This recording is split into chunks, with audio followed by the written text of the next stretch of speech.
He is a previous Nobel Peace Laureate. But we'll turn back now to today's memorial to Nelson Mandela. We turn to Nkosazana Dlamini-Zuma. She's chairwoman of the African Union Commission, the first woman to lead the organization, former anti-apartheid activist, served under President Mandela as South Africa's Minister of Health.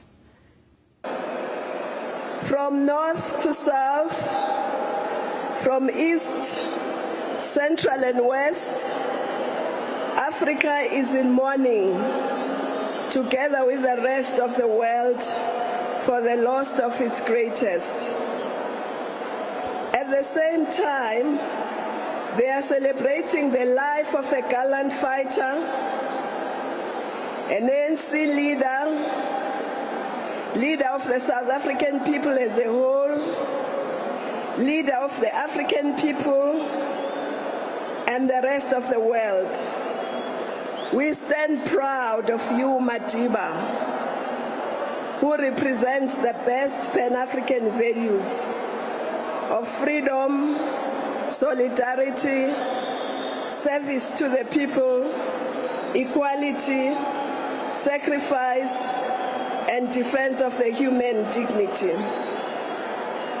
Throughout his life, he lived these values in struggle, always willing to serve, prepared to listen and respect all views, including those that differed from his. His humanity, compassion, commitment, courage, and openness meant that working and engaging with him, or listening to him, talking to him, was always a lesson. At the same time, he could be resolutely firm and stand his ground, especially when it came to the defense of the oppressed and the poor. Madiba is part of the ranks of the eminent Pan-Africanist heroes and heroines whose commitment to the liberation and renaissance of Africa and to the equality and justice remained steadfast throughout their lives. As one of the young militants of the ANC Youth League in 1944, he said he understood that South Africa's struggles were closely linked to struggles of the oppressed people across Africa and indeed the world. And he said to the young youth leaguers in 1951 at their Congress, history is on the side of the oppressed. The growing Pan-African movement, the increasing number of independent African countries, and the unflinching support and solidarity of the struggles of those still under the yoke of oppression was a source of inspiration to him and his peers.